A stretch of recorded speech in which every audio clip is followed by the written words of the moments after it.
आजचा दिवस कोरेगाव मतदारसंघातला अत्यंत आनंदाचा आणि निर्णायक दिवस आहे।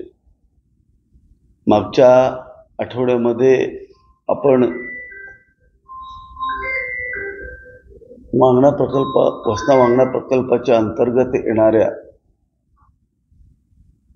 अरबवाडी तलावाच्या योजनेला मंजुरी दिली आणि प्रत्यक्ष कामाला सुरुवात पण केली, ज्यामध्ये कोरेगाव उत्तरची कोरेगाव मतदारसंघातली जी गावं आहेत ती सगळी गावं 100% सिंचनाखाली येत आहेत। परंतु कोरेगाव मतदारसंघातला काही भाग हा सिंचनाखाली सातारा तालुक्यातील विशेषतः वरणे, निगडी, राजेवाडी, देगाव, देवकरवाडी, कारंडवाडी ही जी गावं आहेत ही गावं सिंचनापासून पूर्णपणे वंचित होती। या गावांना कुठल्याही धरणामध्ये पाणी नव्हतं। कोरेगाव मतदारसंघामध्ये सिंचनापासून या ठिकाणी लाभ न घेणारा जो भाग आहे तो 78% होता।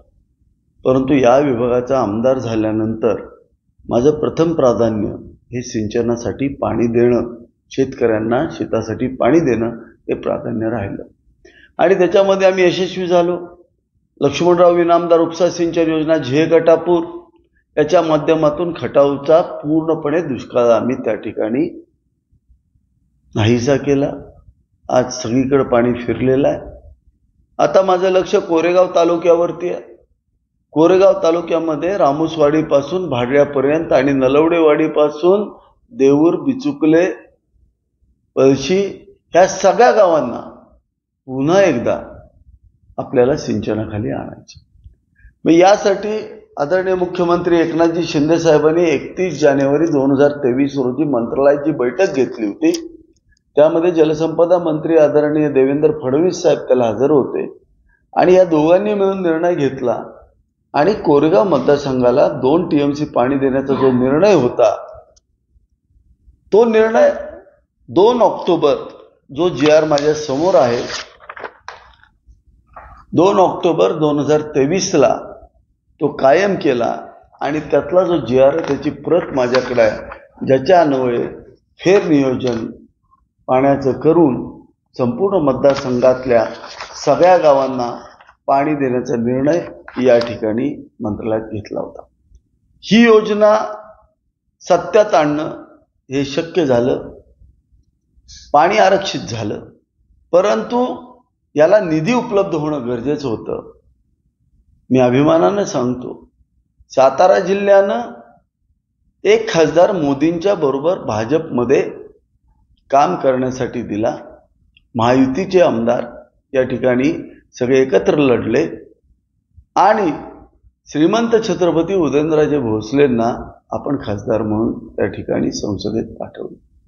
यातलाच एक बक्षीस म्हणून लक्ष्मणराव इनामदार उपसा सिंचन योजना झे गटापूर याचा समावेश प्रधानमंत्री कृषी सिंचाई योजनेमध्ये करण्याचा निर्णय केंद्र सरकारनं घेतला।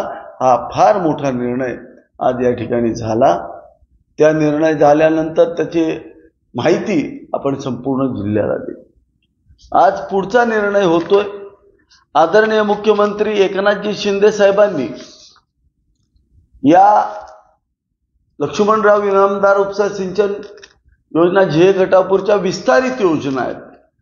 त्याच्यामध्ये महत्वाची योजना तासगाव उपसा सिंचन विभाग आहे, भाडळे उपसा सिंचन विभाग आहे, नेर उपसा सिंचन टप्पा क्रमांक 3 आहे आणि नेर उपसा सिंचन योजना टप्पा क्रमांक 4 आहे। रणसिंगवाडी उपसा सिंचन योजना, शिरवली उपसा सिंचन योजना ही माण तालुक्यातली इथले सन्माननीय आमदार जयकुमार गोरे भाऊंची योजना, या योजना याच्यामध्ये पोट योजना आहेत। या योजनेमधल्या 2000 हेक्टरच्या वरच्या योजनांची मान्यता ही मुख्यमंत्र्यांच्याकडे जाते।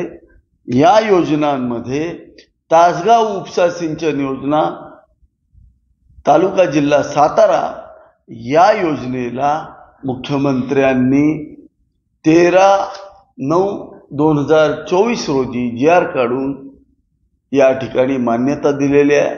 हा अत्यंत महत्त्वाचा क्षण आज वर्णे, निगडी, राजेवाडी, देगाव, देवकरवाडी आणि कारंडवाडी या माझ्या मतदारसंघातील गावांसाठी अत्यंत जिव्हाळ्याचा प्रश्न सुटलेला आहे. यामध्ये वर्णे गावामध्ये 943 हेक्टर, साधारणतः 2500 एकर क्षेत्र, निगडीमधलं साधारणतः 1200 एकर क्षेत्र, राजेवाडी आणि निगडी 1200 एकर, देगावमधलं साधारणतः 1750 एकर, कारंडवाडीमधलं सुमारे 150 एकर क्षेत्र हे संपूर्णपणे सिंचनाखाली येणार आहे. याचा GR आज राज्य सरकारने काढलेला आहे. या योजनांना मान्यता मिळाल्यामुळं आता सुपरमा मिळण्यासाठी हा मार्ग मोकळा झाला.